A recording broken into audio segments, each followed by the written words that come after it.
ஜெபம் செய்வோம். அன்பு மிரக்கமுள்ள பரலோக தகப்பனே, மனமகிழ்ச்சியான இந்த வேலைக்காக நன்றியோடு ஸ்தோத்திரிக்கிறோம். புதிய மாதத்தின் காலை வேலைக்காக ஸ்தோத்திரிக்கிறோம். கடந்த மாதம் முழுவதும் எங்களை கண்ணின் மணியைப் போல காத்திர உங்களுக்கு நன்றி செலுத்துகிறோம். ஆண்டவரே, வந்த கஷ்டங்கள், துன்பங்கள், கவலைகள், கண்ணீர்கள் எல்லாவற்றையும் கழிப்பாய் மாற்றினீர். உமக்கு நன்றியோடு ஸ்தோத்திரிக்கிறோம். நாங்கள் நிற்பதும் நிர்மூலமாகாமல் இருப்பதும் கர்த்தருடைய கிருபையே. உடைய இரக்கங்களுக்கு முடிவில்லை, அவை காலைத்தோறும் புதிதாக இருக்கிறது. ஸ்தோத்திரம் ஆண்டவரே. உள்ளத்தின் ஆழத்திலிருந்து ஆண்டவர் செய்த நன்மைகளுக்கு ஒரு வினாடி நன்றி செலுத்துங்க பார்ப்போம்.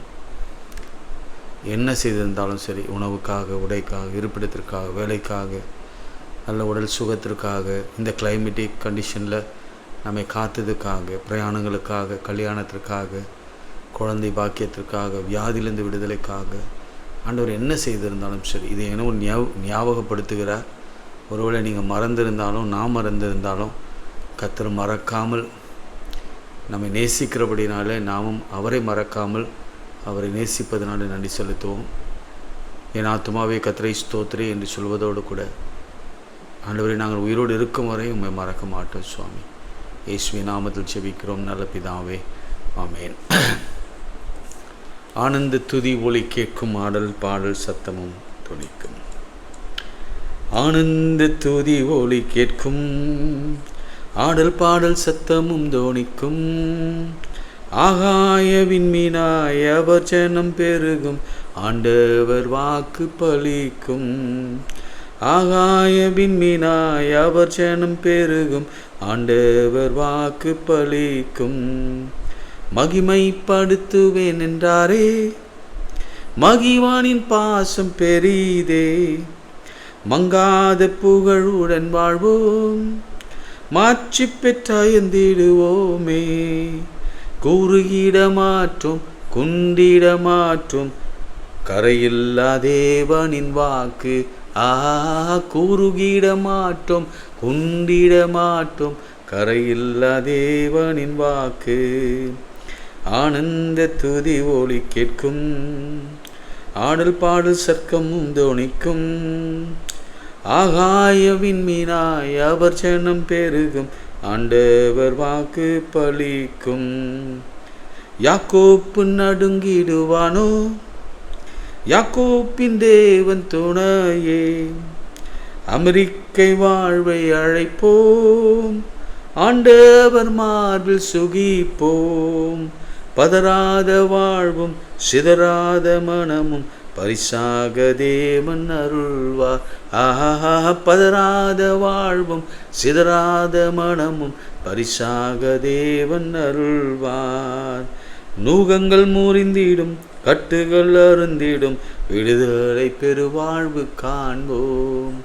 நூகங்கள் முறிந்திடும், கட்டுகள் அருந்திடும், விடுதலை பெருவாழ்வு காண்போம். ஆனந்த துதி ஒலி கேட்கும், ஆடல் பாடல் சத்தமும் தோணிக்கும். ஆகாய விண்மீனாய் அவர் ஜனம் பெருகும், ஆண்டவர் வாக்கு பலிக்கும். ஆகாய விண்மீனாய் அவர் ஜனம் பெருகும், ஆண்டவர் வாக்கு பலிக்கும்.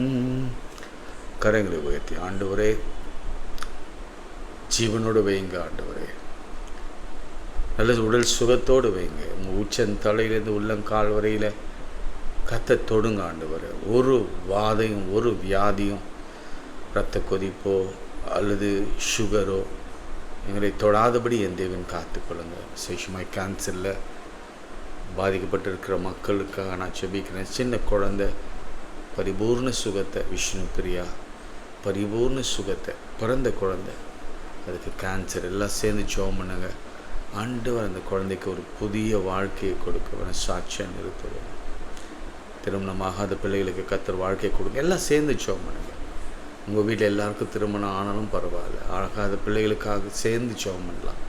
திருமணமாகாத பிள்ளைகளுக்கு, ஆண் பெண் எல்லாருக்கும் கர்த்தர் வாழ்க்கை ஏற்படுத்துங்க. குழந்தை நம்ம வீட்டில் நிறைய குழந்தைகள் இருக்கலாம், ஆனால் குழந்தை இல்லாதவர்களுக்கு சொல்லி ஜெபம் பண்ணுங்க. பிற பண்ணுகிறவர், பிரசவிக்க பண்ணுகிறவர் அவங்களுக்கு குழந்தையை கொடுத்து ஆசீர்வதிங்க. இந்த காலை ஜெபத்தில் நாம் இணைந்து ஏறெடுக்கிற ஜெபம், ஒருமனப்பட்டு ஏறெடுக்கிற ஜெபம். வீடு வாசல் இல்லாதவர்களுக்கு வீடு வாசல், வேலை இல்லாதவர்களுக்கு வேலை வாய்ப்பு, எல்லாவற்றையும் ஆண்டவர் தாங்க ஆண்டவரேன்னு ஜெபம் பண்ணுங்க. விசேஷமாக கரங்களை உயர்த்துங்க ஆண்டவர். இந்த நாளிலே தேர்தலுடைய முடிவுகளை நாங்கள் எதிர்பார்த்து காத்திருக்கிறோம். எண்ணிக்கைகள் நடக்கப் போகின்றன. கர்த்தர் எந்த அசம்பாவிதமும் எந்த வன்முறையும் நேரிடாதபடி கர்த்தர் நீர் நினைத்திருக்கிற தீர்மானித்திருக்கிற ஆட்சியாளர்களை கொண்டு வந்து சேர்த்தரலும். இயேசுவின் நாமத்தில் ஜெபிக்கிறோம் பிதாவே, ஆமென். பிரியமானவர்களே, நாம் இந்த இன்றைக்கு யோவான் 21ஆம் அதிகாரத்தில் ஆண்டவர் இயேசு பேதுருவை பார்த்து பேசின அந்த வார்த்தையிலே நாம் வாசிக்கப் போகிறோம். அவர்கள் போஜனம் பண்ணும் பின்பு இயேசு சீமோன் பேதுருவை நோக்கி, யோனாவின் குமாரனாகிய சீமோனே, இவர்களிலும் அதிகமாய் நீ என்னிடத்தில் அன்பாயிருக்கிறாயா என்றார். அதற்கா அவன், ஆம் ஆண்டவரே, நேசிக்கிறேன் என்பதை நீர் அறிவீர் என்றார். 21ஆம் அதிகாரம் 15ஆம் 16ஆம் 17ஆம் வசனம் 3 முறை கேட்கிறார். அது உங்களுக்கு எல்லாருக்கும் தெரியும். ஆட்டுக்குட்டிகளை மேய்ப்பாயாக, ஆடுகளை மேய்ப்பாயாக, ஆடுகளை மேய்ப்பாயாக. இறுதியாக பேதுரு மனம் கசந்து அப்படின்ற ஒரு வார்த்தை இங்கே வரும் பாருங்கள். அவன் மனம் கசந்து, ஆண்டவரே நீர் எல்லாவற்றையும் அறிந்திருக்கிறேன், துக்கப்பட்டு, நான் உம்மை நேசிக்க என்பதையும் நீர் அறிவீர் என்றான். அதற்கு இயேசு, என் ஆடுகளை மேய்ப்பாயாக என்றார். நான் கொஞ்சம் பயோகிராஃபி சொல்லிவிட்டு இன்றைக்கு ஒரு வாக்குத்தத்த வசனத்தை சொல்லி நான் ஜெபிக்க விரும்புகிறேன். முதல்ல ஆண்டவர் பேதுருவை அழைக்கும் பொழுது, அவனை ஆடுகளை மேய்க்கிறவனாக்குவேன் என்று சொன்ன பொழுது, அவன் படகை விட்டு வலையை விட்டு ஆண்டவருக்கு பின்னாக வந்தான். முதல் குவாலிட்டி இது ரொம்ப ரேர். அது ரொம்ப ரேர். ஏனென்றால் ஒரு ரபி, ஒரு யூத, ஒரு வாலிபன், இவருக்கு என்ன தெரியும்? யோவானை பற்றி தெரியும், யோவான் ஸ்நானகத்தை பற்றி தெரியும். ஆனால் இயேசு கிறிஸ்துவை பற்றி அவருக்கு அவ்வளவோ தெரியாது. அவர் அழைத்த பொழுது அந்த அழைப்பை ஏற்றுக்கொண்டு முதலாவது நோ என்று சொல்லாமல் ஒரு இடத்துல அவர் சொல்லுவார், நான் பாவியாகிய மனுஷன், என்னை விட்டு நான் வர விருப்பம் இல்லை அப்படின்னு சொல்லுவார். இல்லை ஆண்டவர் சொல்லுவார், இல்லை நீ வா, உன்னை நான் ஆடுகளை மேய்க்கிறவனாக மாற்றுவேன். வந்தார். முதல் வீட்டிலே ஆண்டவர் செய்த அற்புதம் எதுவென்று சொன்னால், எனக்கு தெரிந்த மட்டிலே, அது உங்களுக்கும் நீங்களும் ஒற்றுக்கொள்வீர்கள் என்று நம்புகிறேன், பேதுருவின் வீட்டிலே ஆண்டவர் அற்புதம் செய்தார். பேதுரு வாழ்க்கை எடுக்கும் பொழுது நம்ம கற்றுக்கொள்கிற பாடம், கற்றுக்கொள்ள வேண்டிய பாடம் என்னவென்றால், ஆண்டவரை நாம் பின்பற்றணும், கேள்வி கேட்காமல் பின்பற்றணும். ஆனால் ஒன்று மாத்திரம் நாம் நினைத்து கொள்ள வேண்டும், நாம் பாவியான மனுஷன் என்பதை நாம் புரிந்து வைத்து கொண்டு ஆண்டவரை பின்பற்ற வேண்டும். மனதில் எப்பொழுதும் அந்த மேட்டுமையான எண்ணம் வந்து விடவே கூடாது. நான் பயங்கரமான பரிசுத்தமானவன், நான் எல்லாவற்றிலும் பிரித்தெடுக்கப்பட்டவன் என்ற ஒரு எண்ணம் வரவே கூடாது. இரண்டாவது, ஒரு வீட்டில் மாமி, பேதுருவின் மாமி ஜுரமாக இருந்ததை என் ஆண்டவர் கண்டு அவளை உயிரோடு எழுப்புகிறார். அதுதான் மீனிங். அது இறந்து போகிற சூழ்நிலையில் இருந்த அந்த பேதுருவின் மாமியை கையை பிடிச்சு தூக்கி எழுந்திருக்க பண்ணினார். ஜுரம் நீங்கிற்று. உடனே அவள் ஆண்டவருக்கு பணிவிடை செய்தார் என்று பார்க்கிறோம். நான் சில முக்கியமான நிகழ்வுகளை மாத்திரம் தொகுத்து சொல்லிக்கொண்டே வருகிறேன். ஒரு சமயம் அவர் இந்த ஜீவாப்பம் பற்றி பேசிக்கொண்டிருந்த பொழுது பேதுருவிடத்தில் கேட்குறார், இவங்கெல்லாம் என்னை என்னன்னு சொல்கிறாங்க, என்னை யார் என்று சொல்கிறார்கள் என்று கேட்குறார். அதற்கு பேதுரு சொல்கிறாரு, அந்த வார்த்தையை நீங்கள் நல்லா மனதில் வைத்துக்கொள்ளுங்க, அது நல்லா நமக்கு தெரியும். நீர் ஜீவனுள்ள தேவனுடைய குமாரனாகிய கிறிஸ்து என்றார். மாம்சமும் சரீரமும் அதை உமக்கு வெளிப்படுத்தவில்லை, ஆவியானவரே அவனை வெளிப்படுத்தினார் என்று ஆண்டவர் அவனை மெச்சிக்கொண்டு அவனை பார்த்து சொல்கிற காரியம், இனி நீ கேவா எனப்படாமல் பேதுரு எனப்படாமல் கற்பாறை எனப்படுவார். இந்த கல்லின் மேலே இந்த கல்லின் மேலே என் சபையை கட்டுவேன், பாதாளத்தின் வாசல்கள் அதை மேற்கொள்வதில்லை என்று சொல்லி ஒரு வாக்கை கொடுக்கிறார். இன்னொரு முறை கடலிலே அவர் பயணம் மேற்கொள்ளுகிற பொழுது புயல் காற்று வந்தது. இதுதான் நான் சொல்ல வந்தேன். புயல் காற்று வந்த பொழுது இவர் கடலின் மேலே நடந்து வருகிறார். எல்லாரும் ஆவேசம் ஆவேசம் என்று கலங்குகிறார், பயப்படுகிறார். இப்போ பேதுரு தான் முன் வந்து சொல்கிறான், நீரே ஆனால் நான் கடலின் மேலே நடந்து வரட்டும் என்று சொல்லும் பொழுது வா என்று அழைக்கிறார். பேதுரு இறங்கி கடலிலே நடக்க ஆரம்பித்தான். ஒரு 4-5 அடி எடுத்து வைத்த பொழுது அவன் சூழ இருந்த அந்த சூழ்நிலையை பார்த்து, காற்றை கடலை எல்லாம் பார்த்து பயந்து நடுங்கி அவன் உள்ளே போனான். அப்பொழுது கர்த்தருடைய கரமனை தூக்கி, அற்ப விசுவாசியை ஏன் சந்தேகப்பட்டாய் என்று சொல்லி கூடவே நடக்க வைத்து அவனை கப்பலிலே ஏற்றி கொண்டு அவரும் பிரயாணப்பட்டு அக்கறைப்பட்டார்.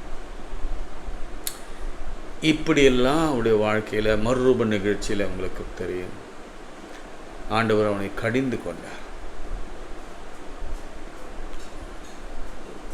நிறைய திட்டு வாங்கினவரும் பேதுரு தான், நிறைய ஆசீர்வாதம் வாங்கினவரும் பேதுரு தான். இந்த 3 பேர் இருப்பாங்க சின்ன சர்க்கிளில், பேதுரு, யாக்கோபு, யோவான். இந்த 3 பேரை தான் ஆண்டவர் எங்கே போனாலும் தனிமையாக கூட்டு கொண்டு போவார். எவ்விரு வீட்டுக்கு போகும்பொழுதும் அவங்க 3 பேரை தான் கூட்டு போனார். கெத்செமனே தோட்டத்தில் ஜெபம் பண்ணும் பொழுதும் அந்த 3 பேர் தான் கூட்டு போனார். அங்கேயும் பேதுரு மற்றவர்கள் தூங்கினார்கள், அதுவும் நமக்கு தெரியும். 3 முறை வந்து எழுப்பினார். இங்கே 3 முறை ஆண்டவர் கேட்கிறார், நீ நேசிக்கிறாயா? அதற்கு காரணம் உங்களுக்கு தெரியும். அவன் 3 முறை ஆண்டவரை மறுதலித்தான். நம்ம இதுக்கு முன்னாடி இருக்கிற வசனத்தில் ஒரு காரியத்தை நம்ம போன வாரத்தில் சிந்தித்தோம். இவங்க மீன் இல்லாமல் அந்த 21ஆம் அதிகாரம் ஃபஸ்ட்டில் இவங்க மறுபடியும் மீன் பிடிக்க போகலாம் வாங்க என்று பேதுரு அழைத்த போது மீன் பிடிக்க போனாங்க. முழுசும் பிரயாசப்பட்டாங்க, ஒன்றும் கிடைக்கல. அவன் திரும்பி வரும் பொழுது ஆண்டவர் கரையில் நின்று சொன்னார், ஏதாகிலும் உண்டா? இல்லை என்று சொன்னார்கள். உடனே வலதுபுறத்தில் மீனை வலையை போடுங்கள்னு சொன்ன பொழுது 153 பெரிய மீன்கள் கிடைத்தது. அவங்க கரையை வந்து பார்த்த பொழுது கரையிலே, கவனிங்க 9ஆம் வசனம், அவர்கள் கரையிலே வந்திறங்கின பொழுது கரிநெருப்பு போடப்பட்டிருக்கிறதையும் அதன் மேல் மீன் வைத்திருக்கிறதையும் அப்பத்தையும் கண்டார்கள். கரி நெருப்பு போடப்பட்டிருக்கிறதையும் அதன் மேலே மீன் வைக்கப்பட்டிருக்கிறதையும் பக்கத்தில் அப்பத்தையும் கண்டார்கள். ஆண்டவர் என்ன சொன்னார்? போயிட்டு கொஞ்சம் மீன் எடுத்துட்டு வாங்க அப்படின்னு சொல்லி அவங்கள அனுப்புகிறார். அது ஓடினது யார் தெரியுமா? சீமோன் பேதுரு படவில் ஏறி 153 பெரிய மீன்கள் சிலவற்றை இழுத்து கொண்டு வந்து ஆண்டவரிடத்தில் கொடுத்தார். இந்த கரி நெருப்பு மூட்டி ஆண்டவர் சமைத்தது யாருக்காக தெரியுமா? நாம் ஏற்கனவே பேசினோம்ல, என் பிள்ளைகளுக்கு ஒரு டேபிள் ஆயத்தப்படுத்தி அவளுக்கு உணவளித்தார் என்பதெல்லாம் பேசினோம். ரைட், உண்மைதானே? அது உண்மைதான். 23ஆம் சங்கீதத்தை வைத்து நான் சொன்னேன், ஆண்டவர் ஒன்றுமில்லாதவனை டேபிள் வைத்து அவங்கள அலங்கரிக்கிறார், மேசை மேலே வைக்கிறார், அப்பத்தை கொடுக்கிறார், பிள்ளைகளின் அப்பத்தை முதலாவது அவங்களுக்கு கொடுக்கிறார் என்பதெல்லாம் சொன்னேன். ஆனால் இன்னும் கோராக கவனிக்கின்ற பொழுது, இன்னும் ஆழமாய் கவனிக்கிற பொழுது, இந்த கரி நெருப்பு நாம் எங்கே பார்க்கலான்னா, இயேசு கிறிஸ்துவை விசாரணைக்கு அழைத்து கொண்டு போகும் பொழுது முதல் தடவை அந்த மக்கள் பேதுருவை பார்த்து, இவன் கலிலேய நேசுவோடு இருந்தவன் என்று சொன்ன பொழுது அவன் இல்லை என்று சொல்லி அவன் மறுதலித்தான். 2வது முறை சொல்லும் பொழுதும் அவன் மறுதலித்தான். 3வது முறை கரி நெருப்பு வைத்து குளிர் காய்ந்து கொண்டிருந்தார்கள், அங்கே உட்கார்ந்திருந்தான். அப்பொழுது ஒரு பெண் எழுந்து சொல்லுகிறார், இவன் அவன்தான் இவனுடைய பேச்சு அப்படி தான் இருக்குதுன்னு சொன்னோடனே இயேசுவை சபிக்கவும் சத்தியம் பண்ணவும் அவன் தொடங்கினான். யாரும் இல்லை என்று சொன்னான். அப்போது நம்ம யோசித்து பார்க்கணும், ஆவியானவர் எப்படியெல்லாம் தொடர்பு படுத்துகிறார் என்று யோசித்து பார்க்க வேண்டும். அங்கே அவன் மறுதலித்தான். மறுதலித்தவனுக்கு இங்கே அதே கரி நெருப்பில் என் ஆண்டவர் மீனை பொறித்து வைத்திருந்தார். மாத்திரமல்ல, அவனிடத்திலேயே அவன் யாரிடத்துல சொல்கிறாரு, ஆனால் பேதுரு ஓடி அந்த 153 பெரிய மீன்களில் சிலவற்றை எடுத்துக்கொண்டு வந்து ஆண்டவருக்கு கொடுத்தான். இது யாருக்கு புரியுதோ இல்லையோ, பேதுருவுக்கும் இயேசுவுக்கும் நன்றாக புரியும். ஏனென்றால் அது தொடர்ச்சி தான் நம்ம பார்க்குறோம். இயேசு 3 முறை கேட்கிறார், என்னை நேசிக்கிறாயா, என்னை நேசிக்கிறாயா, என்னை நேசிக்கிறாயா என்றார். அதற்கு அவன் சொல்லுகிறான், ஆமாண்டவரே, உண்மை நான் நேசிக்கிறேன் என்பதை நீர் அறிவீர். பிரியமானவர்களே, இப்பேற்பட்ட பேதுரு தான் அப்ஸ் அண்ட் டவுன்ஸ் விசுவாசத்தில் பயங்கர விஞ்சி நின்னான். நீ சொன்னான், நான் யாரிடத்துல போவோம், ஜீவப்பம் இடத்துல மாத்திரமே இருக்கிறது. ஒரு பாடல் உண்டுல, யாரிடம் செல்வோம் இறைவா, வாழ்வதரும் வார்த்தை எல்லாம் உம்மிடம் அன்றோ உள்ளது என்று சொன்னது பேதுரு தான். அப்படியும் போனால் மறுரூப நிகழ்ச்சியில் அங்கேயும் கூட இருந்து அங்கேயும் ஆண்டவரிடத்தில் ஒரு திட்டு வாங்கிட்டு கீழே இறங்கி வந்தவர் தான். அப்பாலே போ சாத்தானி என்று சொல்லி கடிந்து கொண்டதும் அவர் தான். இந்த கல்லின் மேலே என் சபையை கட்டுவேன் என்று சொன்னதும் அதுதான். கடைசியில் அப்போஸ்தலர் 2ஆம் அதிகாரத்தில் பரிசுத்த ஆவியானவர் இறங்கி வந்ததும் அந்த பேதுரு அந்த கூட்டத்தார் அந்த தலைவனாக இருக்கும் பொழுது தான். 2ஆம் அதிகாரத்தில் இன்னும் சொல்லப்போனால் அலங்கார வாசலில் உட்கார்ந்திருந்தவனை அவர் சொன்ன வார்த்தை, வெள்ளியும் அல்ல பொண்ணும் அல்ல, என்னிடத்தில் உள்ளது உன்னிடத்தில் தருகிறேன், நசரேயனாக இயேசு கிறிஸ்து நாமத்தினாலே எழுந்து நடவென்று சொன்னதும் பேதுரு தான்.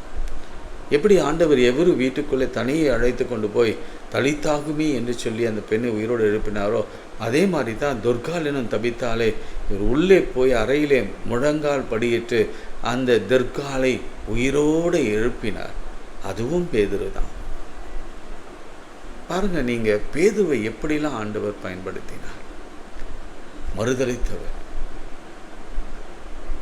ஆண்டவர் அவனை மகிமைப்படுத்தினார். பிரியமானவர்களே, என்றும் கூட நம்மையும் கர்த்தர் இப்படி உயர்த்த சித்தமாக இருக்கிறார். அவனுடைய வேலையை மீன் பிடிக்கிறவஇல்லை, படிப்பறியாதவன் என்று சொல்லலாம். ஆவரேஜ் ஆன ஸ்டடீஸ் தான். யூத ரபி அது மாதிரிலாம் படிக்கவே இல்லை. யூத ரபியெல்லாம் குழந்தையிலிருந்தே டேப்லெட்டில் என்ன பண்ணுவாங்கன்னா ஹனியை ஊற்றிடுவாங்களாம். அந்த டேப்லெட்டில் ஹனியை ஊற்றிடுவாங்களாம். அந்த குழந்தை அந்த டேப்லெட்டை நக்கும்பொழுது அந்த குழந்தைக்கு அந்த டேப்லெட் மேலே ஒரு பெரிய ஈர்ப்பு வருமா. அந்த நக்கி அதுக்கு பிறகு அந்த டேப்லெட்டில் இருக்கிற அந்த கற்பனைகளை 10 கற்பனைகளை மெமரைஸ் பண்ணுவாங்களாம். அதுக்கப்புறம் அந்த 5 ஆகமங்களை ஃபுல்லாக மெமரைஸ் பண்ணுவாங்களாம். அதுக்கப்புறம் இருக்கிற வேறு தீர்க்க தரிசன நூல்களை மெமரைஸ் அவங்கள தான் ரபியாக மாற்ற முடியும். ஆனால் இயேசு கிறிஸ்து அப்படிலாம் படிக்கல. அவர் தோராவை படித்தார், அவ்வளோதான். ஆனால் ஆண்டவர் ரபியாக மாறினார். இங்கு பேதையாக இருந்தவன் ஞானியாய் மாறினான். அவிசுவாசியாக இருந்தவன் விசுவாசியாய் மாறி பல அற்புதங்களை செய்தான். ரொம்ப ஏழ்மையாக இருந்தவன் இன்னைக்கு போப் என்ற ஸ்தானத்தில் எவ்வளோ பெரிய உயரம் பாருங்கள். பதவியில் எவ்வளோ பெரிய உயரம் இல்லை.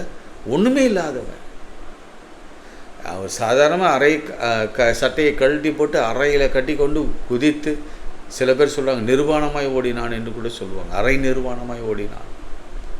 ரொம்ப ஹியூமிலிட்டி உள்ளவன், தாழ்மையுள்ளவன் கர்த்தர் எப்பொழுதும் உயர்த்துகிறார். பெருமையுள்ளவனுக்கு தேவன் எதிர்த்து நிற்கிறார். நான் எப்பவும் சொல்வேன், இன்னைக்கு என்னுடைய வாழ்க்கையில் அந்த வாசிக்கின்ற பொழுது நானும் பேதுரு ஒன்று தான். முதல்ல எனக்கு பேசவே வராது. ஆக்சுவலாக இதுதான் உண்மை. பேதுருக்கும் பேசவே வராது. எது பேசினாலும் எடக்கு மடக்காக பேசுவார். கேள்வி கேட்குறதுக்குன்னே பேதுரு வைத்திருப்பாங்க. எல்லோரும் தூண்டி விடுவாங்க, நீ கேளு, ஏன்னா அவர் ரொம்ப பெரியவர், நீ கேளு, அவர் ஒன்றும் சொல்ல மாட்டார் அப்படின்னு சொல்லி நிறைய கேள்வி கேட்க வைத்தவங்க. பேதுருவும் கேட்டு நிறைய திட்டுவாங்க அவர். பிரியமானவர்கள், இப்படிப்பட்ட ஒரு சூழ்நிலையில் இருக்கிற நம்மை ஆண்டவர் தெரிந்து கொண்டிருக்கிறார்.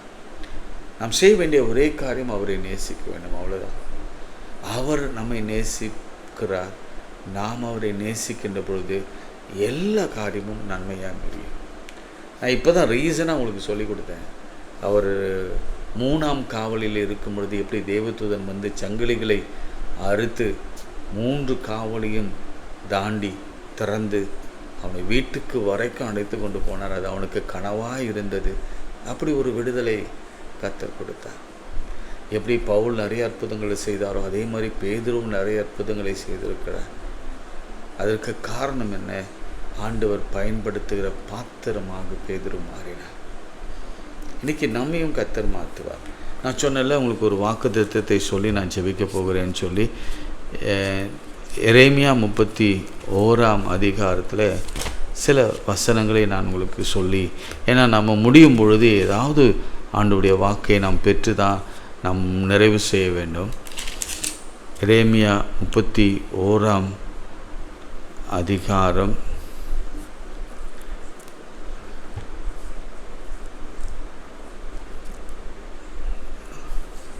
4ஆம் வசனம். இஸ்ரவேல் எனும் கன்னிகையே, மறுபடியும் உன்னை கட்டுவிப்பேன், நீ கட்டப்படுவாய். மறுபடியும் நீ மேல வாத்தியங்களோடும் ஆடல் பாடல் செய்கிறவர்களின் களிப்பு கூட்டத்தோடும் நீ புறப்படுவாய். அதுக்கு முந்தி இருக்கிற வசனங்கள்லாம் நீங்கள் வாசிங்கன்னா உங்களுக்கு தெரியும். அவர் குணமாக்குவார் என்றெல்லாம் போட்டிருக்கோம். நீங்கள் 30ஆம் அதிகாரத்தை வாசிங்க, 31ஆம் அதிகாரம் வாசிங்க. ரொம்ப ஆசீர்வாதமாக உங்களுக்கு இருக்கும். இனி நீ அழுது கொண்டிராய். 16ஆம் வசனம். நீ அழாதபடிக்கு உன் சத்தத்தை அடக்கி நீ கண்ணீர் விடாதபடிக்கு உன் கண்களை காத்துக்கொள் என்று கர்த்தர் சொல்லுகிறார். உன் கிரியைக்கு பலன் உண்டு என்று கர்த்தர் சொல்லுகிறார். உன் முடிவை பற்றி உனக்கு நம்பிக்கை உண்டு. உன் பிள்ளைகள் எல்லாம் உன் தேசத்துக்கு திரும்பி வருவார்கள் என்று கர்த்தர் சொல்லுகிறார். என்று இந்த 31ஆம் இந்த எரேமியாவில் அநேக வாக்குத்தத்தங்கள் உண்டு.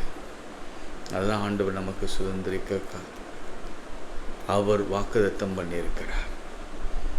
நம்ம பேதுருவை ஞாபகம் வைத்துக்கொள்வோம். பேதுருவை பற்றி இன்னும் நிறைய கருத்துக்கள் இருக்கிறது. நம்ம அதெல்லாம் சிந்திக்க முன்பு அவன் சொன்ன ஒரு வார்த்தை ஞாபகம் இருக்கு. யாரிடம் செல்வோம்? வாழ்வு தரும் வார்த்தை உம்மிடம் அண்டோ ஒன்று. சொல்லாமா? யாரிடம் செல்வோம் இறைவா, வாழ்வு தரும் வார்த்தை எல்லாம் உம்மிடம் அன்றோ உள்ளன. யாரிடம் செல்வோம் இறைவா, இறைவா, இறைவா, இறைவா, இறைவா. அலைமோதும் உலகினிலே ஆறுதல் நீ தர வேண்டும். அலைமோதும் உலகினிலே ஆறுதல் நீ தர வேண்டும். அண்டி வந்தோம் அடைக்கலம் நீ ஆதரித்தே அரவணைப்பீர், ஆதரித்தே அரவணைப்பீர். யாரிடம் செல்வோம் இறைவா, வாழ்வு தரும் வார்த்தை எல்லாம் உம்மிடம் அன்றோ உள்ளன. யாரிடம் செல்வோம் இறைவா. ஆண்டவரே, இந்த ஊழியத்தை ஆசீர்வதியும். இந்த காலை ஜெபத்தை நேசிக்கிற பிள்ளைகள், தாங்குகிற பிள்ளைகளுக்கு வேண்டிய பலனை கர்த்தர் கொடுத்து ஆசீர்வதி. இந்த மாதம் பலன் பெற்றுக்கொள்கிற மாதம். பள்ளத்தாக்கை திறந்து, கண்மலையை திறந்து, வானத்தை திறந்து இந்த பிள்ளைகள் இடம் கொள்ளாமல் போக மட்டும் வர்ஷிக்க பண்ணும். வியாதியாக இருக்கிற பிள்ளைகளுக்கு பல பரிபூர்ண சுகத்தை கொடுத்து ஆசீர்வதி. பேதுருவின் மாமியின் ஜுரத்தை குணமாக்கினவர் கர்த்தர். பேதுருவின் கண்களுக்கு முன்பாக அநேக அதிசயங்களை, அற்புதங்களை தனிமையிலையும் சரி கூட்டத்திலையும் செய்தீரப்பா. அப்படியே நீங்கள் செய்து எங்களை ஆசீர்வதிங்க. பேதுருவை போல தான் நாங்கள் வாழ்க்கையில் பல நிலைகளிலே ஏற்றம் இறக்கத்தோடு நாங்கள் வாழ்ந்து கொண்டிருக்கிறோம். எங்கள் வீட்டில் பணமே இல்லை. ஒரு நாள் ஆண்டவரே, நீங்கள் டேக்ஸ் கட்ட பணம் இல்லாத பொழுது பேதுரு வீட்டில் வந்து அவன் பணம் இல்லாதிருக்கிறான் என்று அறிந்து நீர் ஒரு தூண்டில் எடுத்துக்கொண்டு போய் தூண்டிலை போடு, அங்கே சிக்கிக்கிற முதல் மீன் வாயைத்தர அதில் ஒரு வெள்ளி பணம் இருக்கும், அதை எடுத்து கொண்டு வந்து எனக்கும் உனக்கும் வரி கட்டு என்று சொல்லி அவன் குடும்பத்தில் இல்லாதிருக்கிற குறைவை நிறைவாக மாற்றினீர். ஆண்டவர், அப்படியே எங்கள் குறைவுகளை நிறைவாக மாற்றும். இந்த மாதம் நான் மீதம் எடுக்கிற மாதமாக மாறட்டும். 5 அப்பம் 2 மீனை கொண்டு இந்த பேதுருவின் கைகளினாலும் 12 சீஷர்கள் கைகளிலே பெரிய அற்புதங்களை செய்து 12 கூடைகளை நிரம்ப எடுத்தீர். ஆண்டவரே, பேதுருவை நீர் முன்னிறுத்தினீர். மக்கு ஸ்தோத்திரம். சீஷர்கள் ஆண்டவர் உயிரோடு எழுந்த பிறகு அங்கே தெய்வத்தூதர்கள் சொன்ன வார்த்தை இதுதான். பரலோகமே அதுதான் சொன்னது. என்ன சொல்லிச்சு தெரியுங்களா? பேதுருவிடத்தில் போய் சொல்லுங்கள், அவர் இங்கே இல்லை, பேதுருவிடத்தில் போய் சொல்லுங்கள். ஏன்னா ஆண்டவர் பரலோகம் கர்த்தர் பேதுரு அவ்வளவு நேசித்தார். நம்மையும் நேசிக்கிற கர்த்தராக இருக்கிறார். உலகத்தாரால் நாம் மந்தம் என்று சொல்லப்படலாம், உலகத்தார் நம்ம படிக்காதம் என்று சொல்லலாம், உலகத்தார் நமக்கு வேலையில்லை என்று சொல்லலாம், உலகத்தார் நம்மை பைத்தியம் என்று சொல்லலாம். அவர் பைத்தியங்களை வெட்கப்படுத்த, ஞானிகளை வெட்கப்படுத்த பைத்தியங்களை தெரிந்து கொண்டார். எனவே பலவான்களை அசிங்கப்படுத்த பலவீனர்களை தெரிந்து கொண்டார். அப்படியே ஆண்டவர் எங்களை ஆசீர்வதி. விசேஷமாக வியாதி நிமித்தம் மரணக்கட்டில் இருக்கிற ஒவ்வொரு பிள்ளைகளையும் விடுதலையாகும். திருமண வாழ்க்கை, வேலை வாய்ப்பு, குழந்தை பாக்கியம், பதவி உயர்வு, நீட்டில் எக்ஸாமில் பாஸ், இன்னைக்கு ரிசல்ட், தமிழ்நாட்டு தேர்தல் மற்றும் 5 மாநிலங்களுடைய தேர்தலுடைய ரிசல்ட் ஆண்டவருடைய பார்வைக்கு மிகவும் அருமையானவர்களாய் ஆண்டுடைய சித்தத்தின்படி வரட்டும். ஊழியக்காரர்கள் எல்லாம் நேசிக்கிற கர்த்தர், ஊழியக்காரின் சுகத்தை விரும்புகிற கர்த்தர், ஊழியக்காரனை அக்னிஜுவாலையாக மாற்றுகிற கர்த்தர், ஊழியக்காரன் பிள்ளைகள் மேல் பரிதாபப்படுகிற கர்த்தர் எங்கள் பிள்ளைகள் எல்லாரையும் ஆசீர்வதியும். சுவாமி, தேர்வில் எல்லாரும் தேர்ச்சி பெற உதவி செய்யும். டிப்ரெஷனை மாற்றி போடும். திருமணத்தில் முறைவு ஆண்டவர், இந்த டைவர்ஸ் வரைக்கும் போயிருக்கிற பிள்ளைகள் இணைந்து வாழுகிற கிருபை ஒரு சாட்சியை நிறுத்தும். இன்றைக்கி அநேக சாட்சிகள் உருவாட்டும். நாங்கள் யாரும் பெர்ஃபெக்ஷன் இல்லை ஆண்டவரே, எல்லாரும் கரெக்ஷனுக்கு உட்பட்டவங்க. எங்கள் வாழ்க்கையை கரெக்ஷனுக்கு உட்பட்டு இருக்கிறது. எங்களை கரெக்ட் பண்ணி எங்களை நடத்துங்க. இயேசுவின் நாமத்தில் ஜெபிக்கிறோம் நல்ல பிதாவே, ஆமேன். நமது ஆண்டவராக இயேசு கிறிஸ்துவின் கிருபை, பிதாவாகி தேவனுடைய அன்பு, பரிசுத்தாவின் ஐக்கியம் நம் அனைவரோடும் இன்னும் சதாக்கள் நிலைத்திருப்பதாக. ஆமேன். God bless you.